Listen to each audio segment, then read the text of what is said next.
Hey guys, Sean here, and welcome to another episode of the Coach Sean Fitness Podcast. It's finally arrived. It feels like Christmas Day, Monday, June 29th.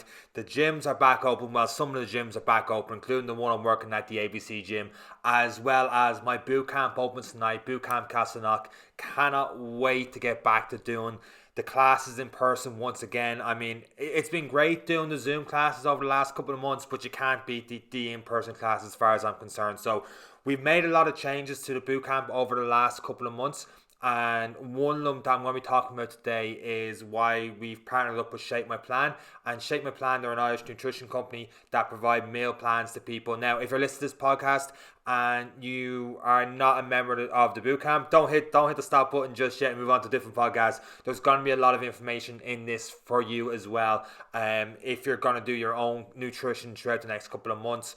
So with that said, I'm not going to talk too much about other things. We're going to get straight into it.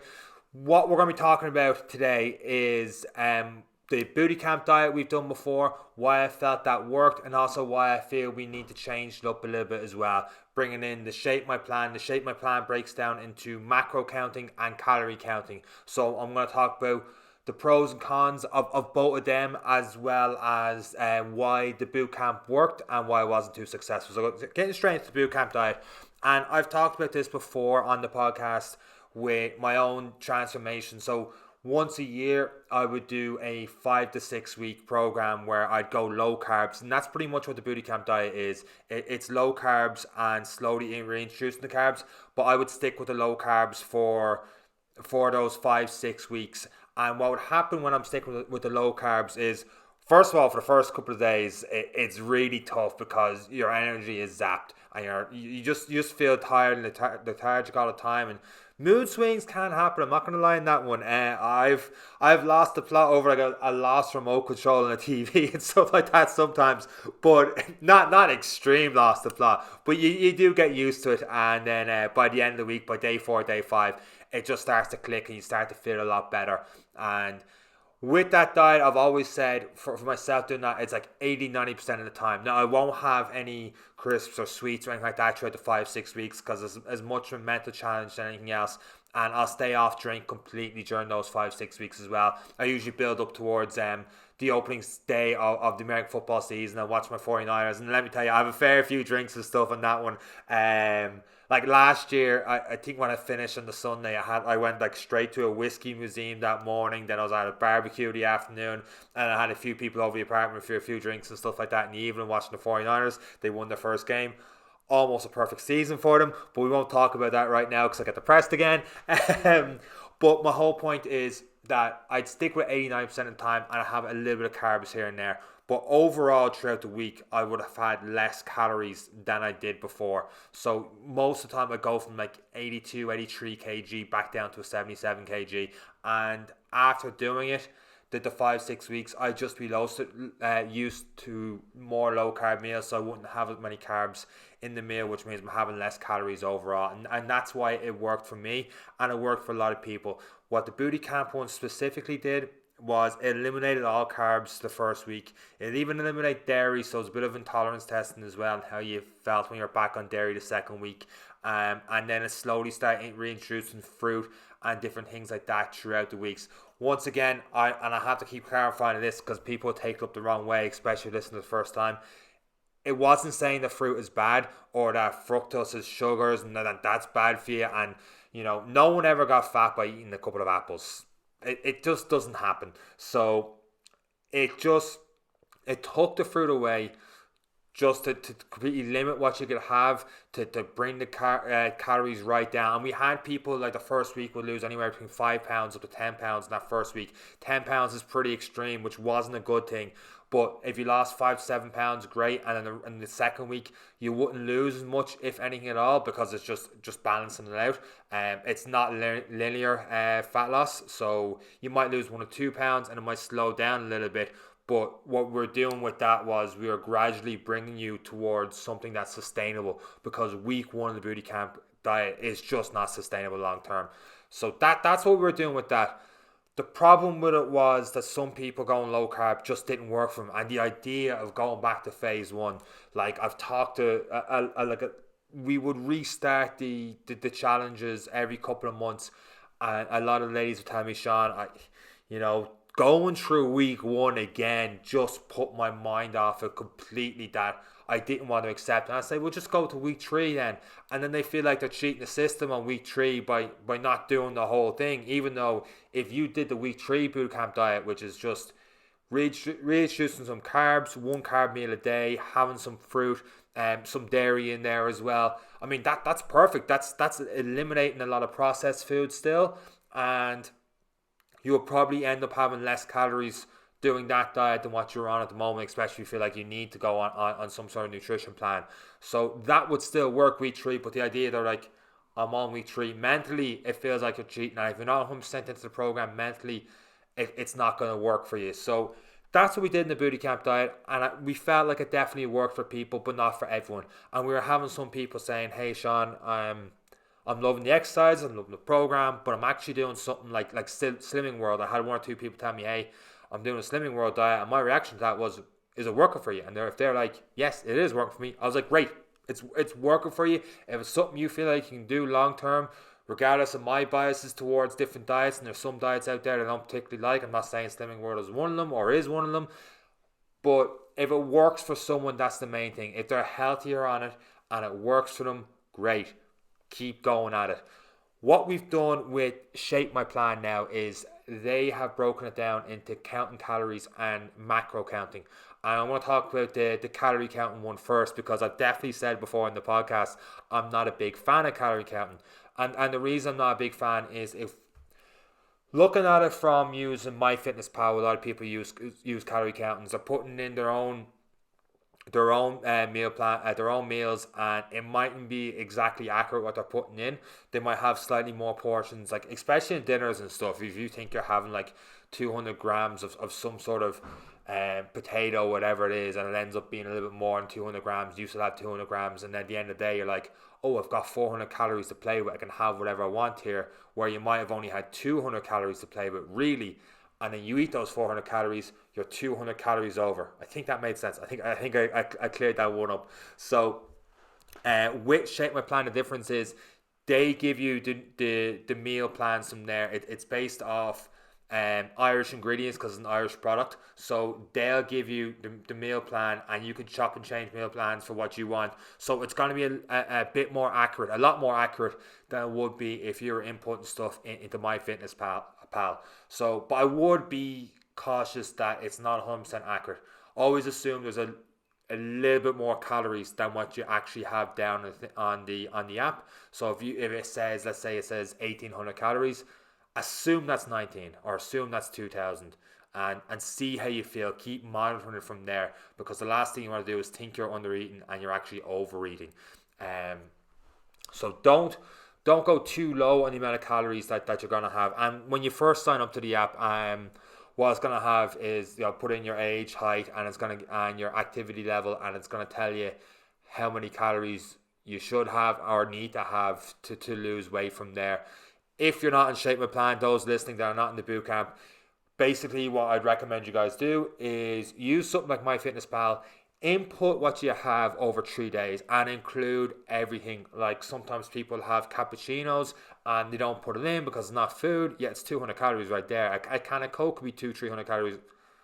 That seems a bit excessive. Can of Coke, 200-300 calories. I've looked at one. At least well over 100 calories, anyway. Geez, a long time since I had a can of Coke. I haven't even looked at it. Anyway, back to the point. Like if people don't include their fluids in calorie counting, and that could be a lot. Adding sugars into their tea, two sugars is not going to be a lot in your cup of coffee. But if you're having 5 cups of coffee a day, that's going to add up. That's going to add up. That's going to be two teaspoons in each. 5 seems a bit excessive, but that'd be 10 teaspoons of sugar right there and then that you haven't included in your calories. So you got to make sure you're including that.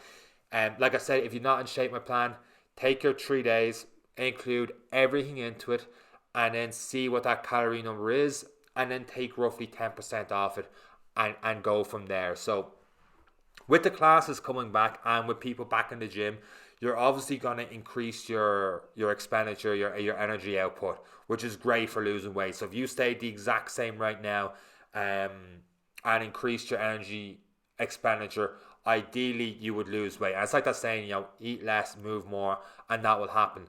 Slight problem with that is that if you're eating too little, you won't have the energy to move more. So eat a little bit less. Eat a little bit less. You're gonna be moving more with the classes, but I'd also say keep little goals in mind for making sure you move more. So a 30-minute walking goal is perfect. Make sure you walk 30 minutes a day. And that doesn't have to be one 30-minute block. That could be two 15-minute blocks throughout the day. Or it could even be three 10-minute blocks. Like 10 minutes after each meal you have, just getting out, getting moving, getting that habit in. And what that also does is, and this is one thing one trap I've fallen into, is that especially during quarantine the last 3 months, if I'm having a meal, after a meal, I kind of sit back and I'm like, I just reach the fridge, I get something in the fridge. I'm just too relaxed and I don't want to say lazy, but I'm like, I'll grab a chocolate bar or something. I got in that bad how I had to stop buying the twirl bars. The single bars, like you get like 11 in the pack for €3, something like that. But I always have like loads of them in the fridge. And I got into the bad habit of like having dinner, and next thing I know, I'm reaching the fridge, not even thinking, just eating a twirl bar. This is going nice after dinner.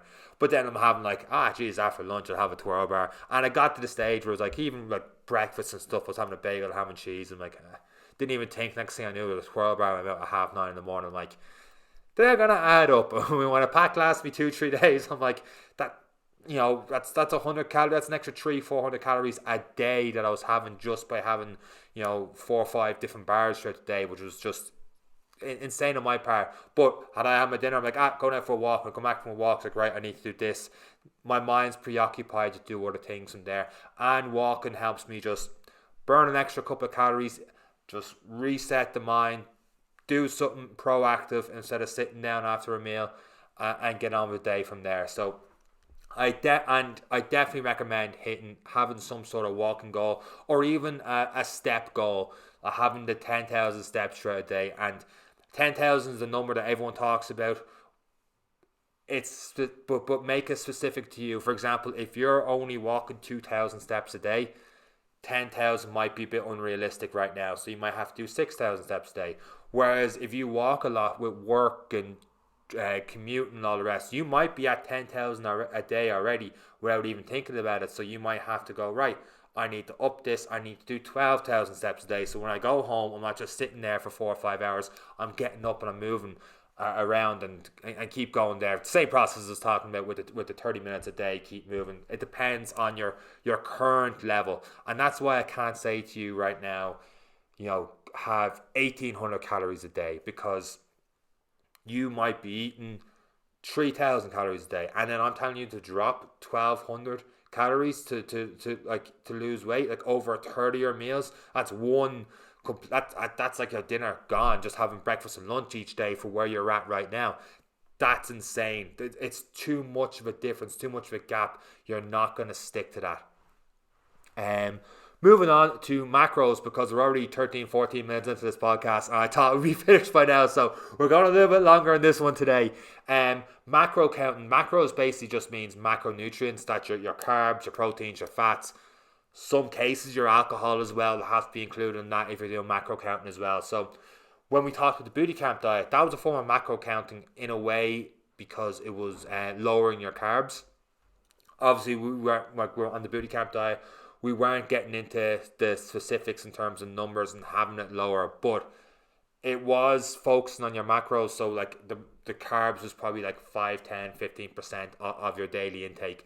And through the program, if you focus on increasing your protein intake and had the percentages then similar for carbs and fats, eliminating highly processed foods, you're going to see results. And you probably have to increase the protein to make sure the carbs and fats are lower. You'd probably have to get rid of the processed foods, otherwise it's not going to work in the program. And now it's going to help you with your recovery from your exercise as well by having more protein. So you could do that and go with it that way to have more balanced meals throughout the day, which could definitely work for you if you hate the idea of having low carbs, low fats, or eliminating something. The problem with eliminating carbs or eliminating any food source is one, you should always bring it back in some way. But two, if you're eliminating your carbs, you're probably eliminating some vitamins and minerals and all the rest from there. Like, for example, we had Grace on the podcast a couple of weeks ago, and she was talking about a plant-based diet, and she was talking about increasing her protein, but obviously she couldn't do that through meat products, so sometimes she had to supplement. And I'd have to go back to that podcast. Vitamin B12, is it? I think it's vitamin B12 that she has to put in because she just lost that completely without having meat products. So that's the problem with some of the diets. I'm not saying a plant-based diet or a vegan diet's a bad thing, but eliminating the macronutrients is going to eliminate some vitamins and minerals, and that could be a problem. I'm getting way ahead of myself as I keep talking right now. Where was I? I just say, at the end of the day, no matter if you're going macro counting, calorie counting, lower carbs, bring them back in, no matter what program you choose, or even plant-based, vegan, carnivore, everything, overall, the message is you are lowering your calorie intake throughout a week. If the calories don't drop, you're not going to lose weight. It's as simple as that. Whatever your standard, we've all got a standard amount of calories in, calories out, where our balances, and we're roughly the same weight each and every week. If something doesn't change there, no matter, you could have like the cleanest food, the cleanest plan in terms of no processed stuff, no sodas, no drinks or no fizzy drinks or anything like that. But if you had enough of them, you could still end up gaining weight. It just helps if you get rid of processed foods. You're going to have to eat a lot more to get towards that. I'm just thinking, one last thing I want to say before wrapping this up is that whether you're calorie counting, macro counting, low carb, whatever, I don't like the idea of being 100% on that diet all the time. So whatever one you pick, make sure you're realistic with it. Make sure you build it around your lifestyle, and then try and adhere to it 80 to 90% of the time. If you're 100% strict to it, you're 100% on all the time with a diet, one, it's just going to get boring, repetitive. You're not accounting for life getting away, or having a few drinks here or there, or catching up with people, going out for a meal and all the rest, and having a bit of dessert. That shouldn't be a bad thing. There's no, like I talked about a couple weeks ago about the podcast, there's no good food, bad food. You can make it all fit. Don't be like thinking I have to be 100% on all the time, because when you do fall off the wagon, and you will, and it happens to all of us, you're going to feel like absolute crap. You're going to feel like you failed, and you're not going to want to do it again. Whereas if you go at it with like 80%, I'm going to be on track, the other 20%, just enjoy life. Feck it. If restaurants are back open again and a couple of pubs, you're going to want to enjoy them. So go out, enjoy yourself, and then get right back track the next day. Over the course of a week, if the amount of calories you have, if that's less than your standard level, then it's gonna head in the right direction. There could be some days you're having slightly more calories, for example, on those cheat days, and it's not going to matter too much over 24 hours if it's slightly over, if the rest of the week is all under. That's going to average out as under. So 1 to 2 days a week, doesn't matter if it's a little bit over. Rest them, keep it under, so that overall number at the end of the week is lower. So I like going by that rather than the end of each day, because it's very hard to keep it at the end of each day if you're going to have a cheat meal here and there. So make it sustainable. Make sure no matter which program you pick, it's suitable to your lifestyle, rather than someone on Instagram saying the only way is to low carb, the only way is low fat, the only way is plant-based. It's not. They don't know your lifestyle and what you go through, no matter which one. Even like intermittent fasting, that can work great for some people, and then for other people, if they're constantly in a go from 6 o'clock in the morning, 10 o'clock at night, it's going to be very hard to fit an 8-hour window in there for them to eat what they want, and then 16 hours of fasting. So whereas some people on different shifts, it could work out brilliantly for them. The bottom line is, to wrap up this episode of the podcast, find something that would definitely work for you.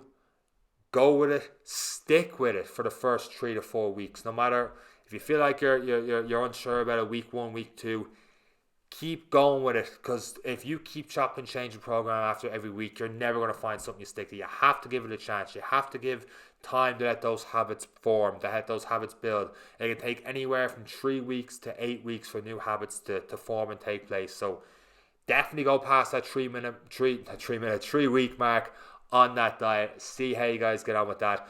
I'm going to wrap up the podcast right here because I've got a lot to do before my first session tonight in Boot Camp Castleknock, including getting this podcast up online. Newsletter has to go out today at 5 o'clock as well. I missed it yesterday. We had a lot going on over the weekend.